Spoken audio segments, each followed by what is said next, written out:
Friends, welcome to my channel. ಇವತ್ತು ನಾನು ಆಲೂ ಪರೋಟ ಹೇಗೆ ಮಾಡೋದನ್ನು ತೋರಿಸ್ಕೊಡ್ತಾ ಇದ್ದೀನಿ. ಇವತ್ತು ನೋಡಿ ಇಲ್ಲಿ ನಾನು ಆಲೂ ಪರೋಟ ಮಾಡೋಕ್ಕೆ ಏನೇನು ಬೇಕು ಅನ್ನೋದನ್ನು ಈಗ ನೋಡಿ ಪದಾರ್ಥನ ಏನೇನು ತೊಗೊಂಡಿದ್ದ ತೋರಿಸ್ಕೊಡ್ತೀನಿ ನಿಮಗೆ. ಆಲೂ ಬೇಯಿಸ್ಬಿಟ್ಟು ನಾನು ಈ ಥರ ಪೇಸ್ಟ್ ಥರ ಮಾಡ್ಕೊಂಡಿದ್ದೀನಿ. ಇದರಲ್ಲಿ ಸ್ವಲ್ಪನೇ ನೋಡಿ ಸ್ವಲ್ಪ ಉಪ್ಪು, ಆಮೇಲೆ ಅರಿಶಿಣ ಪುಡಿ ತೊಗೊಂಡಿದ್ದೀನಿ, ಆಮೇಲೆ ಕೊರಿಂಡ ಪೌಡರ್ ತೊಗೊಂಡಿದ್ದೀನಿ. ಇದರಲ್ಲಿ ಮಿಕ್ಸ್ ಮಾಡ್ತಾಯಿದ್ದೀನಿ ನೋಡಿ ಎಲ್ಲ.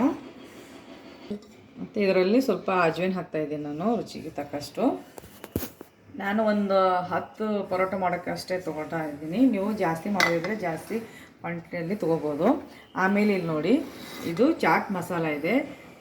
ರುಚಿಗೆ ಚಾಟ್ ಮಸಾಲ ಹಾಕಿದರೆ ತುಂಬ ಟೇಸ್ಟಿಯಾಗಿ ಬರುತ್ತೆ. ಇದು ನೋಡಿ ಇಷ್ಟೇ ಹಾಕ್ತಾಯಿದ್ದೀನಿ ನಾನು. ನೀವು ಬೇಕಾದರೆ ಜಾಸ್ತಿ ಇದ್ದರೆ ಜಾಸ್ತಿ ಹಾಕ್ಕೋಬೋದು. ಇದರಲ್ಲಿ ಪುದೀನ ಮತ್ತು ಕೊತ್ತಂಬರಿ ಸೊಪ್ಪು ಕೂಡ ಹಾಕ್ತಾಯಿದ್ದೀನಿ ನಾನು. ಇಲ್ಲಿ ನೋಡಿ ಪುದೀನ ತೊಗೊಂಡಿದ್ದೀನಿ, ಕೊತ್ತಂಬರಿ ಸೊಪ್ಪು ತೊಗೊಂಡಿದ್ದೀನಿ.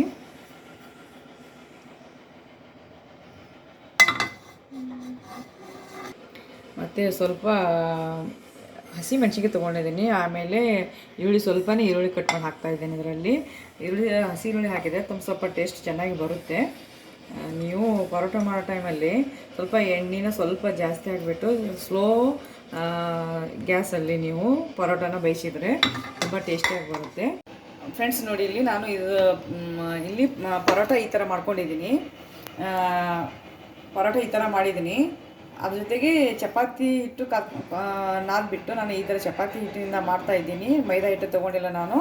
ಆಮೇಲೆ ಇದ್ರ ಜೊತೆಗೆ ಗ್ರೀನ್ ಚಟ್ನಿ ಮಾಡ್ತಾಯಿದ್ದೀನಿ ನೋಡಿ. ಗ್ರೀನ್ ಚಟ್ನಿಲಿ ಏನು ಹಾಕಿದೆ ನೋಡಿ, ಗ್ರೀನ್ ಚಟ್ನಿಯಲ್ಲಿ 2 ಮೆಣಸಿನ್ಕಾಯಿ ತೊಗೊಂಡಿದ್ದೀನಿ, ಮತ್ತು ಕೊತ್ತಂಬರಿ ಸೊಪ್ಪು ತೊಗೊಂಡಿದ್ದೀನಿ, ಪುದೀನ ಸೊಪ್ಪು, ಆಮೇಲೆ ಬೆಲ್ಲ, ರುಚಿಗೆ ತಕ್ಕಷ್ಟು ಉಪ್ಪು ಹಾಕಿದ್ದೀನಿ. ಆಮೇಲೆ 1 ಸ್ಪೂನು ನಾನು ನಿಂಬೆ ಜ್ಯೂಸ್ ಹಾಕಿದ್ದೀನಿ. ಈಗ ಚಟ್ನಿ ಮಾಡಿ ತೋರಿಸ್ತೀನಿ ನೋಡಿ. ಈಗ ಇಲ್ಲಿ ನೋಡಿ, ಇದು ಪುದೀನ ಮತ್ತು ಕೊತ್ತಂಬರಿ ಗ್ರೀನ್ ಚಟ್ನಿ ರೆಡಿಯಾಗಿದೆ. ಇಲ್ಲಿ ನೋಡಿ, ಆ ಪರೋಟ ಈಗ ಮಾಡಿದ್ದೀನಿ ನಾನು. ಒಂದು ರೆಡಿಯಾಗಿದೆ. ಹೇಗಾಗಿದೆ ನೋಡಿ, ತುಂಬ ಟೇಸ್ಟಿಯಾಗಿ ಕಾಣಿಸ್ತಾ ಇದೆ ನೋಡಿ ಫ್ರೆಂಡ್. ಈಗ ಪರೋಟ ರೆಡಿಯಾಗಿದೆ. ಪರೋಟ ಜೊತೆಗೆ ನಾನು ಮಕ್ಕಳಿಗೆ ಕೆಚಪ್ ತುಂಬ ಇಷ್ಟ ಆಗುತ್ತೆ ಅಂತ ಹೇಳಿ ಟೊಮೊಟೊ ಕೆಚಪ್ ಹಾಕಿದ್ದೀನಿ. ಆಮೇಲೆ ಮೊಸರು, ಆಮೇಲೆ ಗ್ರೀನ್ ಚಟ್ನಿ ನಾನು ರೆಡಿ ಮಾಡಿದ್ದೀನಲ್ವ, ಗ್ರೀನ್ ಚಟ್ನಿ, ಆಮೇಲೆ ಪರೋಟ ನೋಡಿ ಹೇಗಾಗಿದೆ ನೋಡಿ. ಆದಮೇಲೆ ನಾನು ಸ್ವಲ್ಪ ಬೆಣ್ಣೆ ಹಾಕಿದ್ದೀನಿ, ಮಕ್ಕಳಿಗೆ ಇಷ್ಟ ಆಗುತ್ತೆ ಅಂತ ಹೇಳ್ಬಿಟ್ಟು. ನಿಮಗೆ ಇಷ್ಟ ಆಗಿದ್ರೆ ಹಾಕೋಬೋದು, ಇಲ್ಲ ಅಂದರೆ ಇಲ್ಲ. ಇದರಲ್ಲಿ ನಿಮಗೆ ಏನಾದರೂ ಮೊಸರು ಮತ್ತು ಕೆಚಪ್ ಬೇಕಾಗಿಲ್ಲ ಅಂದರೆ ನೀವು ಅವಾಯ್ಡ್ ಮಾಡ್ಬೋದು. ಈ ಒಂದು ನನ್ನ ಚಾನಲ್ ನಿಮಗೆ ಇಷ್ಟ ಆಗಿದ್ದರೆ ಸಬ್ಸ್ಕ್ರೈಬ್ ಮಾಡಿ, ಲೈಕ್ ಮಾಡಿ ಪ್ಲೀಸ್.